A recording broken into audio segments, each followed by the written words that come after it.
Assalomu alaykum aziz do'stlar. Bugun sizlar bilan dangasalik haqida gaplashamiz. Sizlarga men ikkita maslahat beraman. Dangasaliginglarni yengish uchun ishlatishingiz mumkin bo'ladi. Avvalambor men beradigan ko'p maslahatlar hammasi ilmiyotga bog'liq, ya'ni harakat qilaman ilmiy poydevori bor maslahatlarni berishga. Dangasalikning tubi bizim miyamizdan kelib chiqadi. Ya'ni miya ishlash jarayonlarini ayrim holatlari shunga olib boradi, ya'ni dangasalikka olib boradi. Ben misol qilib keltirishim mumkin. Miyamizda energiya juda ham ko'p ketadi o'ylash jarayonlariga yoki qanaqadir odat shakllantirish jarayonlariga. Shuning uchun miya har safar energiyani yemaslik uchun, har safar energiyani almashtirmaslik uchun patternni hosil qilishni boshlaydi. Ya'ni sinaptik bog'liqliklar. Sinaptik bog'liqlik nima degani? Mana bu neyron. Bu bizni miyamizni hujayrasi hisoblanadi.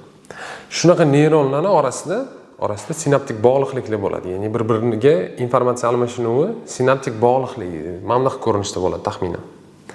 Bitta neyron ikkinchi neyronga qanaqadir informatsiya o'tkazishi sinaptik bog'liqlik deyiladi. Endi shu bog'liqliklarni tashkil qilish uchun insonning miyasida juda ham ko'p energiya sarflanadi. Misol uchun tasavvur qiling, men aytaylik Rubikani, ya'ni Rubik kubigini terishga harakat qilyapman. Terishni bilmayman, terishim sekin, lekin men terishni o'rganmoqchiman.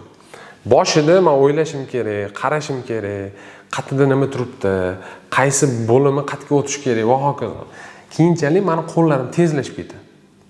Men Rubikni tez terishni boshlayman.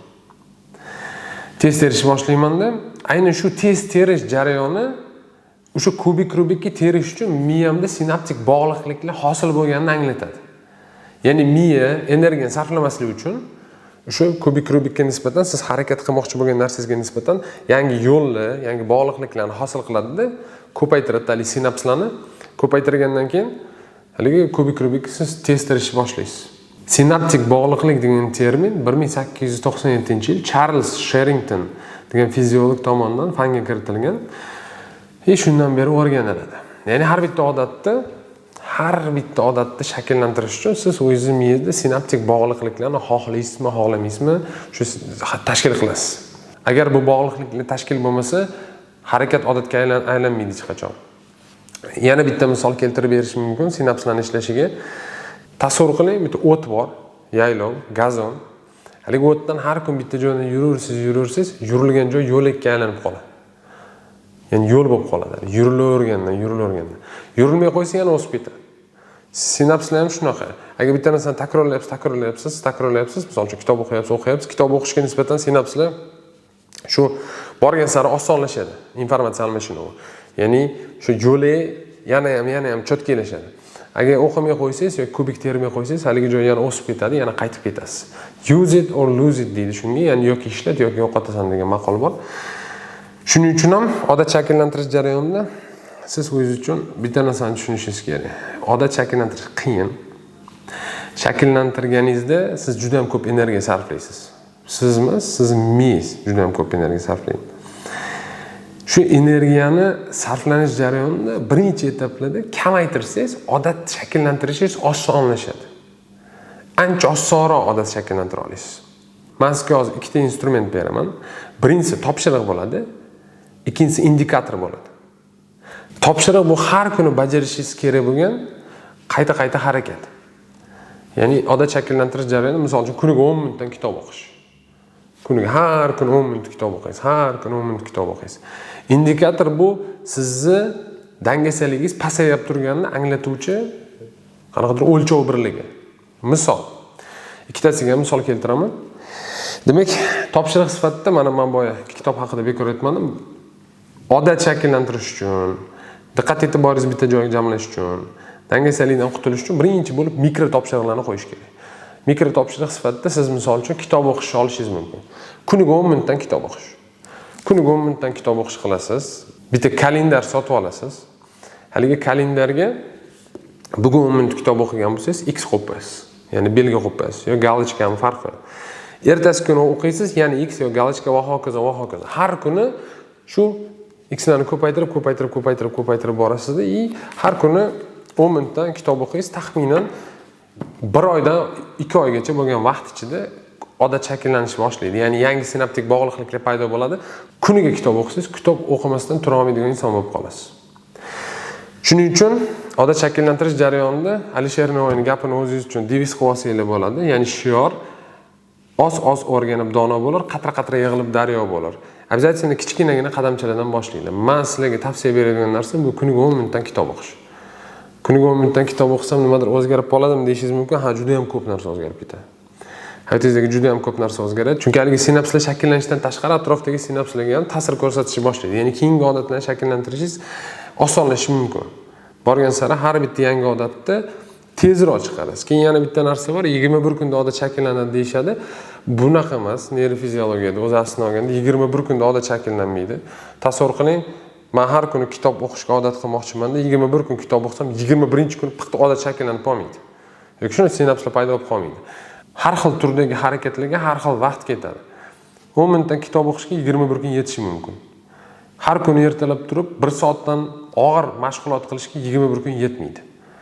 3 oy ketib qolishi ham mumkin. Shunaqa odatlar bor, 3 oy, yarim yil vaqtingizni oladigan odatlar ham bo'ladi. Ya'ni murakkabligiga qarab, harakat qanchalik murakkab bo'lsa, shunchalik ko'p vaqtingiz ketadi odat shakllantirishga. Endi demak, birinchisi mikro topshiriq. Shu topshiriq sifatida siz olasiz o'zingiz uchun mana shunaqa bitta kitob olasiz, o'qimoqchi bo'lgan kitobingizni har kuni 10 minutdan o'qiysiz. 10 minutdan u yog'iga o'qisangiz, u o'zingizga, lekin o'zingiz uchun topshirishingiz kerak bo'lgan vaqt bu 10 minut bo'ladi. 10 minut o'qib bo'lganingizdan keyin X qo'yasiz, qo'yib borasiz. Taxminan 30 kundan keyin yana bitta o'zingizga topshiriq qo'yishingiz mumkin. Har kuni bajarishingiz kerak bo'lgan topshiriq. Misol uchun bu bo'lishi mumkin ertalab turib 5 minutdan badan tarbiya qilish. Va hokazo. Har oy bittadan shuna qilib o'zingizga odatlarni shakllantirib borishingiz mumkin. Shu narsani o'zi dangasaligingizni yengishga ancha yordam beradi. Intizomliroq bo'lasiz. Ya'ni har kuni qanaqadir foydali ish qiladigan insonga aylanasiz. Ikkinchisi indikator edi. Indikator nima degani? Ya'ni bu o'lchov birligi. Misol uchun, haligi kitob o'qish jarayonida, ya'ni odat shakllantirish jarayonida har kuni X qo'yib boryapsiz-ku. Bugun o'qidingiz 10 minut X, bugun o'qidingiz, ya'ni 10 minut X. Ertasi kuni o'qidingiz 10 minut X, 3-chi kuni va hokazo X qo'yib boryapsiz. Hali X'larni oldiga kichkina qilib raqamchalar yozishingiz mumkin. Nimani raqam bo'ladi? Siz o'zingizning ekraningiz raqami bo'ladi. Ekraningiz kuniga necha soatdan yoki necha minutdan ekraningizni ko'ryapsiz. Misol uchun, meni o'rtacha ekran ko'rish vaqtim 4 soat, 3 soat. Bu ko'p. Misol uchun, agar hozir o'zingiz tekshirib ko'rishingiz mumkin. Agar sizda iPhone bo'lsa, iPhone o'zi vstroyniy funksiyasi bor ichida. Agar Android bo'lsa, Samsung bo'lsa, skachat qilib olishingiz mumkin, adashmasam. Ko'rishingiz mumkin. Kuniga qaysi joyga, YouTube'gami, Instagram'gami yoki bironsa ko'rishgami, nimaga ketyapti vaqtingiz ko'rinadi o'zi. Qancha foiz vaqtingizni qayerga ketkazyapsiz? Ba'zi insonlarniki 8 soat, 10 soatgacha ham chiqib ketgan. Men trening bilan kelishadi, uy vazifa bersam, Davron aka, meni yarim soat vaqtim yo'q, men uy vazifamni bajara olmayman deydi. Xo'p, telefoningni ochgan, kuniga necha soatdan o'tiribsan? Telefoningni ko'rgin desam 8 soat bo'ladi. Hayron qoladi. Misol uchun, meni maqsadim o'sha narsani 1,5 soatga olish. Bu narsa men uchun indikator. Ya'ni bugun kitobni o'qidim, haligi topshiriq, kitobni o'qidim. Ya'ni siz kitobni o'qidingiz, 10 minut, X qo'ydingiz, keyin uxlashdan oldin buni ekraningizni yoqasizda, vaqtingizni ko'rasiz. Ekran vaqtingizni, skriningizni ko'rasiz-da. Vaqtingizni ko'rganingizdan keyin nastroykaga kirib, qaraysiz, misol uchun 5 soat aytaylik. Oldiga o'sha X qo'ygan joyingiz oldiga 5 soat deb qo'yasiz yoki 5 qo'yib qo'yasiz. Shu haligi sonni, chisloni kamaytirish kerak. 4,5 va hokazo. 1,5 soat, 1 soat bo'lsa zo'r bo'ladi. Keyin yana bitta narsani o'zingiz uchun tushuning. Sizning ishingiz internetda bo'lishi mumkin. Misol uchun telefon orqali Zoom'da har kuni 4 soatdan gaplashish kerak bo'lishi mumkin. Agar shunaqa bo'lsa, haligi 4 soat Zoom'da gaplashganingizni hisoblamaysiz. Faqatgina bekorchilikka sarflangan vaqtda hisoblanishi kerak. Shuning uchun dangasalikni yengish jarayonida, odat shakllantirish jarayonida birinchi o'rinda tushunishingiz kerak bo'lgan narsa bu doimiylik. Bizning miyamizdagi hujayralar orasida sinaptik bog'liqliklarni shakllantirish uchun doimiy harakat bo'lishi kerak. U harakat kichkina bo'lishi kerak. Ko'p energiya sarflovchi, ko'p energiya oluvchi harakat bo'lsa, katta ehtimol bilan siz tashab qo'yasiz u ishni. Tashab qo'yasiz. Miya shunaqa ishlaydi. Undan tashqari hali harakat har kuni bajarib, uni qat'iyatga belgilashdan tashqari ekraningizni vaqtini ham o'lchab yuring. Shu narsani o'zingiz uchun indikator, o'lchov birligi sifatida qilib olingda, haligi vaqtni qanchalik kamaytirsangiz, shunchalik o'zingizga yaxshi, chunki eng katta vaqtimizni, energiyamizni oluvchi narsa bu smartfon. Hozirgi kunda shunaqa. Bu narsaga nisbatan hattoki termin bor. Sifrovoye slaboumiye deydi bu narsani. Kurpatov aytadiki, Mana shunaqa raqamli texnologiyalar insonlarni ahmoqqa aylantiryapti deydi. Shuning uchun buni indikatorini ko'rasiz, topshiriqni kuniga bajarasiz. Keyinchalik уже 1 oydan keyin yangi topshiriq qo'yishingiz mumkin, yangi indikator ham qo'yishingiz mumkin. Misol uchun vazningiz yoki qancha yugurdingiz, qancha sport bilan shug'ullandingiz va hokazo. Bu boshlanishiga shu ekranni qo'yganingiz yaxshi, juda ham muhim bu. Sog' bo'ling, omon bo'ling, meni rivojlantiring.